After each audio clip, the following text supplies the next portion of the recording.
A very good afternoon to all the students attending the online lecture for third year BCom Business Administration. In the previous lecture, we had discussed about the syllabus and the topics covered therein for BA Semester 5.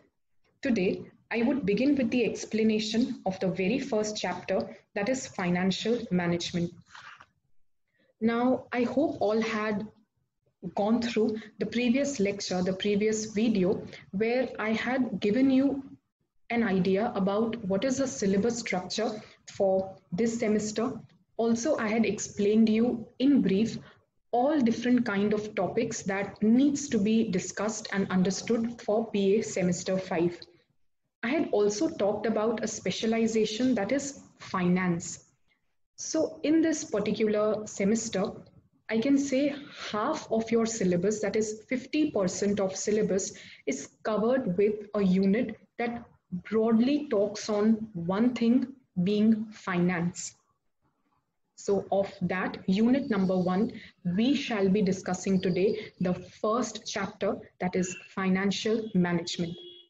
Now, before I jump on to the chapter, or before I start explaining you the topics, a simple question I would like to ask.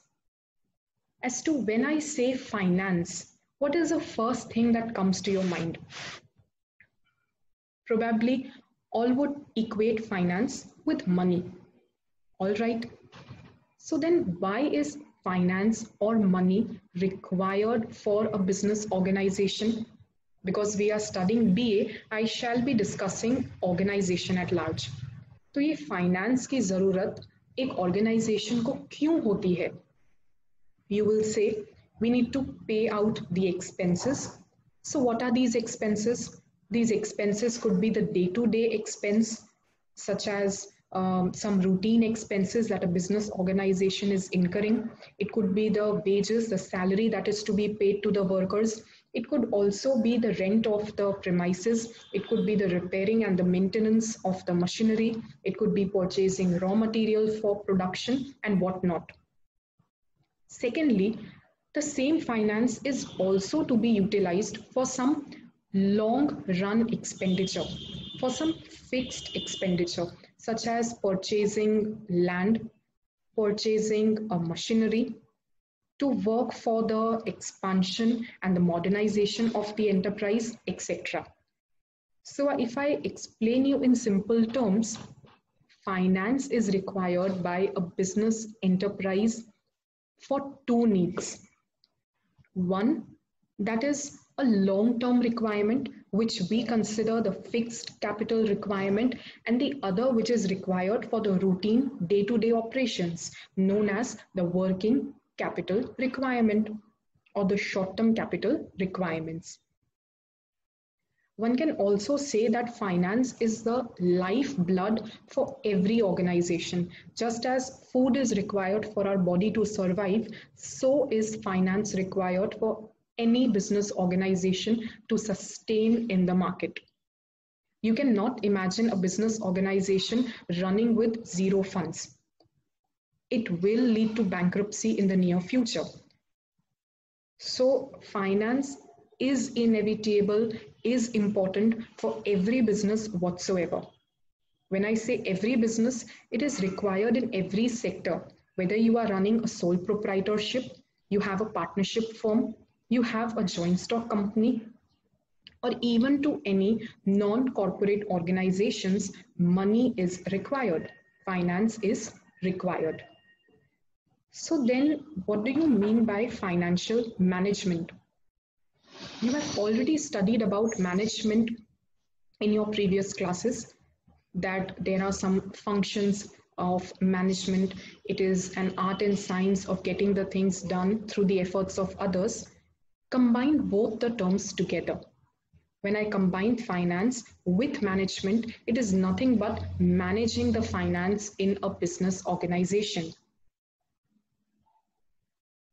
If I say I'm managing finance in my business, what am I actually doing? So I need to decide, I need to estimate the requirement of fund. I need to decide from which sources the funds can be raised. and ultimately I have to decide where would it be utilized. So when you do the meaning of financial management, you will learn the same thing, that financial management means raising of adequate funds at the minimum cost and using them effectively in the business. You all might have seen the words minimum cost. So is money obtained at a cost? Yes. When a business enterprise wants money, wants finance for its business, it has to pay a price for that. So one needs to pay attention that whenever finance is obtained, it has to be obtained from the best possible source and at the minimum cost. But the same finance, when you are utilizing, you should be able to get maximum returns. I repeat myself, we have talked about two things. One, procurement of funds, funds कैसे कहाँ से आएंगे, and number two, utilization of funds, कि वो funds कहाँ पे utilize या invest होंगे. I'll give you a simple example. As a businessman, when you go to a bank to take a loan, let us say we want a loan of rupees 1 lakh. The bank is giving us the loan at a rate of interest of 10%. So as a good businessman, you should be able to invest that 1 lakh rupees in such a manner that it gives you a return of whatever but more than 10%. अगर आप 10% से कम return expect कर रहे हो, it is better not to raise that finance from that source. So financial management begins with two things. When I say I'm managing finance, I'm managing the procurement of finance and the utilization of finance. Thereby, it is concerned with the financial problems of the business. I hope you are clear with the meaning of financial management. One more definition by Hoagland. He says that financial management is concerned mainly with such matters as how a business corporation raises its finance and how it makes the use of it. So simply, if I sum up the definition of financial management for you, just pay attention to 2 points. One, procurement of funds at minimum cost, and number two, making use of it optimally.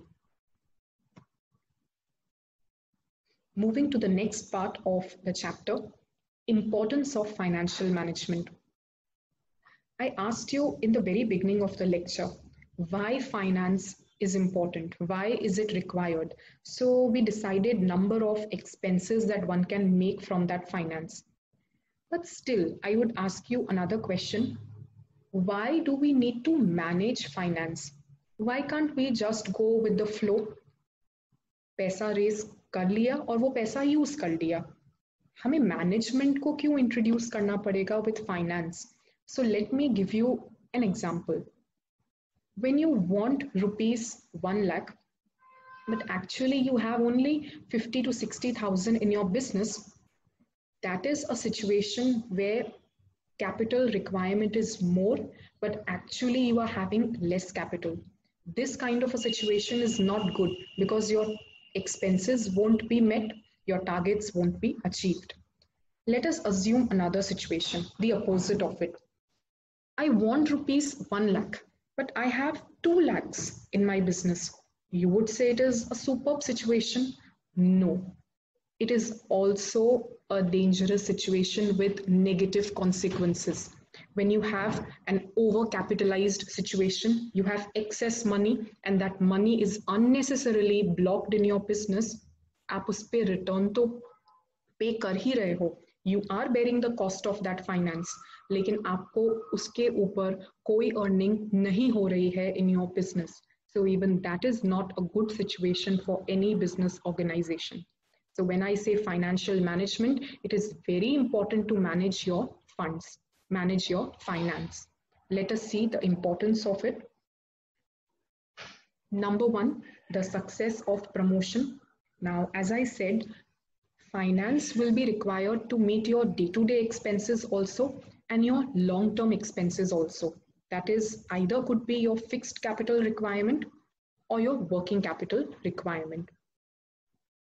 When you don't have proper financial management, your financial plan is defective. या तो आपके पास बहुत ज़्यादा पैसा है या बहुत कम पैसा है. That means either you have an overcapitalized situation or an undercapitalized situation. Both will not be good for your business to succeed. But on the other hand, if I have good financial management, I have proper financial sources, I have raised money at a minimum cost and I am utilizing it optimally, definitely my business would succeed and would get promoted. Number 2, smooth running of the enterprise. When you have sufficient funds on hand, when you have good financial management, you can easily meet up with your expenses. As a business enterprise, you have number of expenses to deal with. It can be the day-to-day expenses. It could be purchasing a machinery, purchasing material, to pay for the wages, salary, to pay for advertisement or whatnot. You name it and you have to pay it in a business organization. So definitely, if you have financial management, you have enough finance, your enterprise will run smoothly. But imagine a situation where you have to pay to your creditors, you have to pay your liabilities, and you don't have enough funds on hand. Due to lack of financial management, your enterprise won't run smoothly. It will come to a standstill. No one wants that kind of a situation. Number 3, finance is required for expansion. Definitely, finance is not only meant for the day-to-day expenses or for an expense of a year or two, it is required for the expansion also. As a business enterprise, I want to expand my business. Maybe I have business only in Surat. Now I want to expand in Ahmedabad or in Baroda, etc. Or let us say I have only one branch. I want to open up more branches. I require fund for that. Let us say I want to go for modernization. I want to introduce new technology and some new techniques in my business. Even for that expansion, modernization, money will be required, and it requires good financial management. So if you have done proper financial management, you will have enough funds for expansion and modernization also. Lastly, financial management is also required for cash planning. When I say cash, I mean to talk about the liquidity position.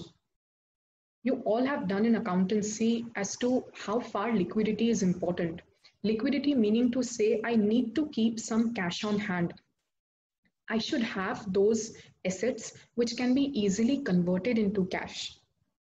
Only and only then can I be able to meet with my current liabilities or my day-to-day expenses. Because ultimately, when you are not paying your expenses, when you are not able to meet up with your daily operations, it will have an adverse effect on your image as a company also. So I hope I'm clear up till now. You have studied about financial management. To repeat myself, it is procurement of funds, utilization of funds. You have also studied about the importance of financial management as to why financial management is important. So you have done these points.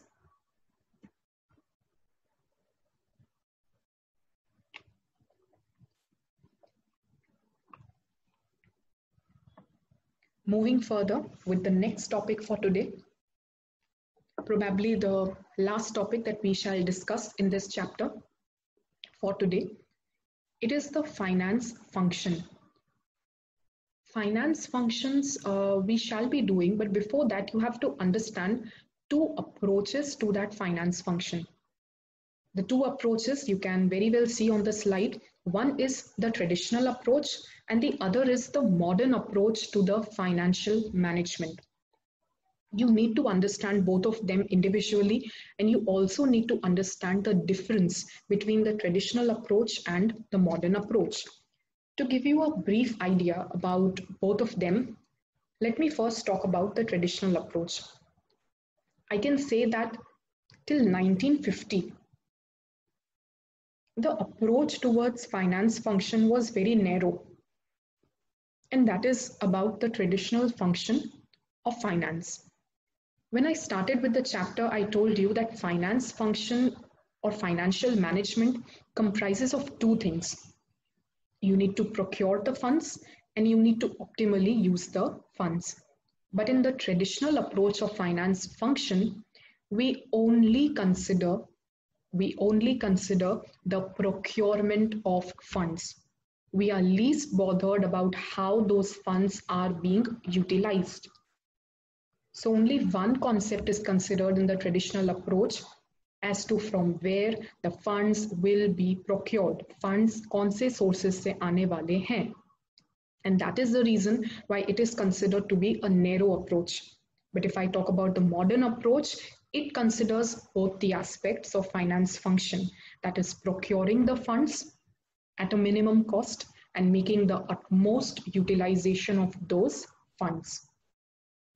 Also, when I talk about the traditional approach, it is also known as the outsider looking in approach. I repeat, outsider looking in approach. Why outsider? Because traditional function is only concerned with procurement of funds. तो funds तो procure बाहर से होंगे. You will raise the funds maybe from a shareholder, maybe an investor, maybe a creditor, maybe a bank, any other kind of a financial company, etc. क्योंकि हमारा ध्यान सिर्फ procurement पे है, outsiders पे है, it is known as an outsider looking in approach. Moreover, when I talk about the traditional approach, it only considers the requirements that are of a long time duration. Day to day expenses के बारे में बात ही नहीं की गई है in the traditional approach. Its main focus will be for the fixed capital requirement or the long term capital requirement, not about the short term or the working capital requirement. While if I talk about the modern approach, it has considered both the aspects, that is the day-to-day requirement and the long-run requirement. And as I said, traditional approach is narrow, but modern approach is wider. Let us go further and get more idea about the traditional approach. Now we have already discussed few points, few more will be added on. The traditional approach, as I said, focuses only on raising of funds.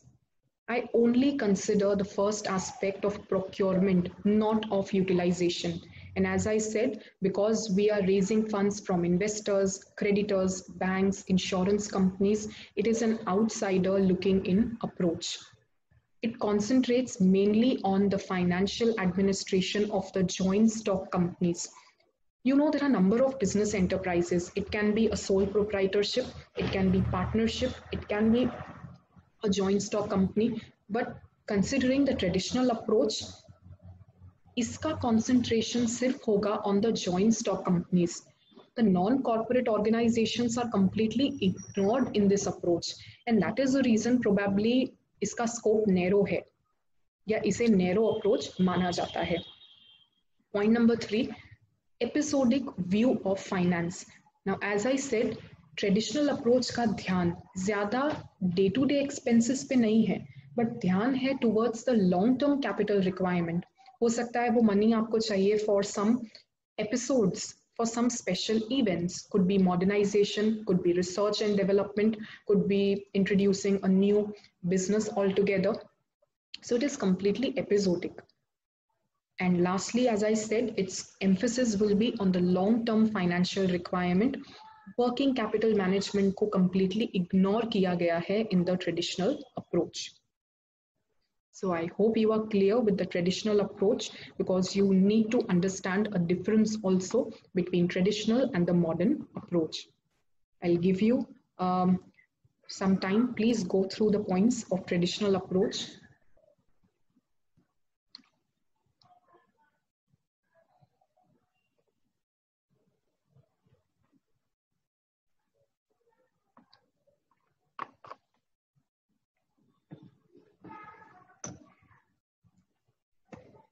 Moving on, the next approach for finance function, it is the modern approach of the same. I told you that in the traditional approach, only one aspect is considered, that is procurement of funds. Modern approach will consider both the aspects, that is procurement of funds and its utilization.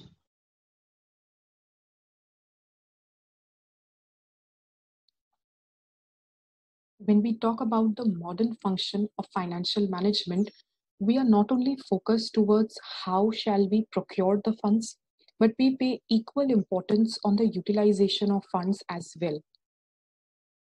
We need to consider procurement of funds at a minimum cost and thereby enforce optimum utilization of those funds in the business unit.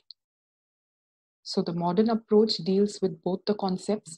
Now, in the above diagram that you can see, I have tried to explain what things are covered or which decisions are covered in the modern approach of finance function. You need to decide about the sources from where the funds or the finance would be raised. That would be number one, the financing decision. As a finance manager, it shall be my duty to decide or to estimate the requirement of funds and thereby to decide from which sources can I raise those funds. Once we have decided about the procurement of funds, comes the second decision, that is investment decision. As a financial manager, I will have to take a decision as to where the funds will be invested, how the funds will be optimally utilized. I also told earlier that the money you raise has to be at a minimum cost, but you have to make sure that the funds you use give you maximum possible returns. So as a finance manager, one has to decide where the money has to be invested,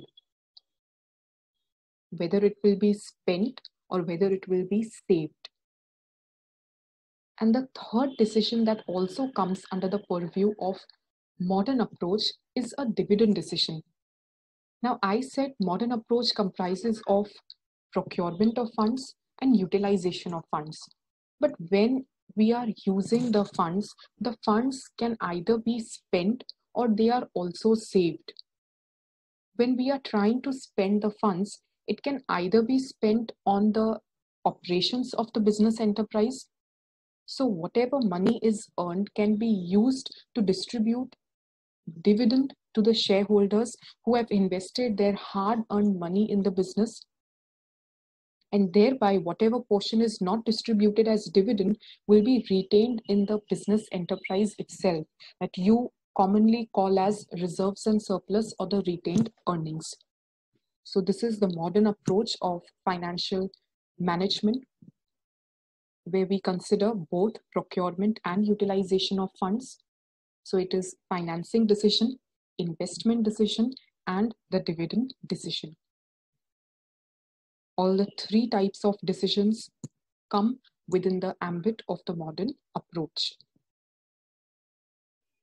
You can even see the above diagram where clearly the two approaches have been mentioned on the modern financial function, that is procurement of funds and the utilization of funds. When I say procurement of funds, you can very well see in the diagram, it has to be procured at a minimum cost. But when I say utilization of funds, they have to be utilized in such a manner that it gives you the maximum returns. When I say procurement of funds, they can be procured from the long-term sources, from the short-term sources. It can be the owned funds or it can be the debt funds, meaning to say you can either use the own fund, that you call it as ownership capital, or you can use money from outside, that is the borrowed fund. On the other hand, it is the utilization of funds. So as I said earlier also, the funds that you raise are either used for the long-term expenditure, that is the fixed capital requirement, or it can be used to meet with the day-to-day expenses, the day-to-day routine operations of a business enterprise, that is considered to be the short-term or the working capital requirement. So when both the approaches are merged together, it becomes your modern approach of finance function.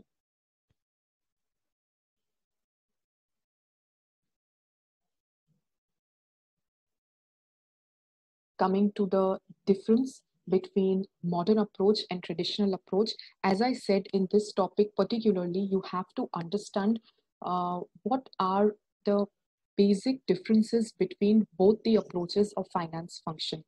By now, you might be already clear about the things that are covered in both the approaches. To name a few again, you need to remember that when an approach deals only with procuring funds, acquiring funds, it would be a traditional approach. But at the same time, when we are also dealing with the utilization of funds, it becomes a modern approach. So the first point itself says that modern approach is a function of raising finance and utilizing it the most effectively. I have to decide how will I raise my funds, meaning to say decide the financial requirement. Let us say if we are in need of rupees 1 lakh, then I will decide from which sources will I acquire those funds. You need to select such a source that gives you funds at a minimum cost. And thereby your function does not stop over there. You also have to take a decision as to how would you utilize those funds. You need to utilize the funds in such a manner that it gives you maximum possible returns. I also gave you an example earlier that if I am getting a loan of rupees 1 lakh from a bank where I have to pay 10% rate of interest, I should be very clear that the same 1 lakh when invested in the business gives me a return something more than 10%. On the other hand, traditional approach, you can see it only considers raising of finance. Traditional approach will only be concerned with procurement of funds at a minimum cost. The part of utilization of fund or distribution of funds is not taken into consideration under the traditional approach. I would also like to add one more point over here, that in modern approach, we also take the decision of under the utilization of funds as to whether I will utilize the funds to distribute dividend to the shareholders, or will I keep it reserved in my business organization. The same decision is not taken under the traditional approach. One also has to decide that out of the profit that has been earned, money is also to be distributed among different factors of production, such as the money can be distributed to factors of production such as land in the form of rent, to labor in the form of wages and salary, to capital also in the form of interest. But such a kind of utilization and distribution does not come within the purview of the traditional approach. So one can say this is the most important difference between the modern and the traditional approach of finance function. Point number 2, I already mentioned while I explained you the traditional approach that modern approach will deal with the problems of all the types of business units. Let it be a sole proprietorship, let it be a partnership, a joint stock company, a cooperative society, etc. Every form of business unit and its financial problems are considered under the modern approach. But traditional approach, as you know, it is very narrow. The scope is very limited. It is concerned with the financial problems of only the joint stock companies. The non-corporate organizations are not taken into consideration under the traditional approach. Point number 3, as you can see, modern approach will give importance to both the forms of financial problems. It can be the long-term finance and it can also be the working capital problems. I explained you earlier also, long-term finance requirement, also known as fixed capital requirement, can be to purchase a land, can be to purchase an expensive machinery, can be to go for expansion, modernization. On the other hand, working capital problems are also equally important. It could be payment of the day-to-day expenses, the routine operations of any business enterprise. So both the things are considered under the modern approach. But under the traditional approach, one only considers the long-term financial requirements. The working capital requirement or the day-to-day capital requirement is completely ignored under the traditional approach. That is actually not correct.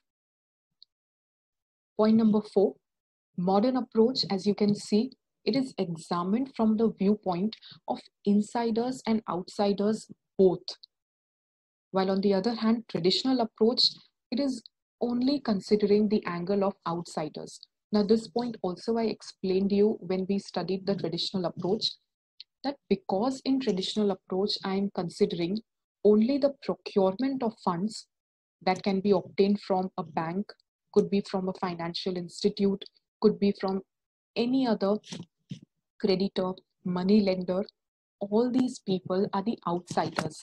And that is why traditional approach is also known as the outsider looking in approach. But on the other hand, modern approach is very wide. It is concerned with the insiders also and the outsiders. Why outsiders? Because procurement of funds is covered in modern approach. And why insiders? Because we also deal with how the funds will be utilized and distributed among different people. Point number 5, modern approach is an inclusive approach, while traditional approach is an episodic approach. Now, what is the meaning of this? I told you earlier that traditional approach will consider the financial problems or the fund requirement for some special events or some special episodes that does not take place every now and then. It can be a long run expansion or modernization or development that a business is deciding for. These events take place once at a time. They do not take place every now and then. So traditional approach concerns such events or such episodes and the fund requirement for the same. But modern approach is inclusive because it not only considers these special events, but also pays equal justice to the day-to-day requirements of funds. And the last point, because of all the above points, you already might have got an idea that the modern approach is quite practical and a realistic approach. Meaning to say it is a wider approach because ultimately all the parts pertaining to finance, that is procurement of funds, proper utilization of funds, thereafter distribution of funds, whether in the form of dividend or whether plowing back of profit itself in the organization, that is retained earnings, everything is decided under modern approach. But traditional approach is a narrow approach. You consider only one aspect of financial management, that is acquiring of funds at a minimum cost. But what about the optimum utilization of the same? It is nowhere considered in the traditional approach. So this was particularly the difference between modern and traditional approach. To give you a brief idea about today's lecture, we have discussed chapter 1, that is financial management, in which you have studied about finance. You have studied particularly as to what is financial management. So always remember those two things, that when I say financial management, it begins with acquiring of funds at a minimum cost and thereby making the optimum utilization of the funds. Next, we studied about why financial management is important. What is the importance of financial management? So we have studied about how fund requirement is important for the day-to-day operations, that is the working capital requirement, for the fixed capital requirement, to maintain liquidity, for smooth running of enterprise, etc. Lastly, we have discussed about two approaches to the finance function, one being the traditional approach, other being the modern approach. When I say an approach which covers only one aspect of financial management, that is procurement of funds, the answer should be the traditional approach. And the approach which concerns with both procurement as well as utilization of the funds, it is nothing but the modern approach.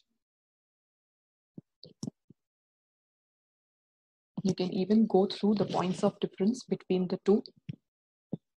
I hope I was clear up till now and you got an idea about the topics covered in the today's lecture. In case you have any doubts, you can give your doubts. You can comment in the Google Classroom of your specific class, and I would be solving and answering the same at the earliest.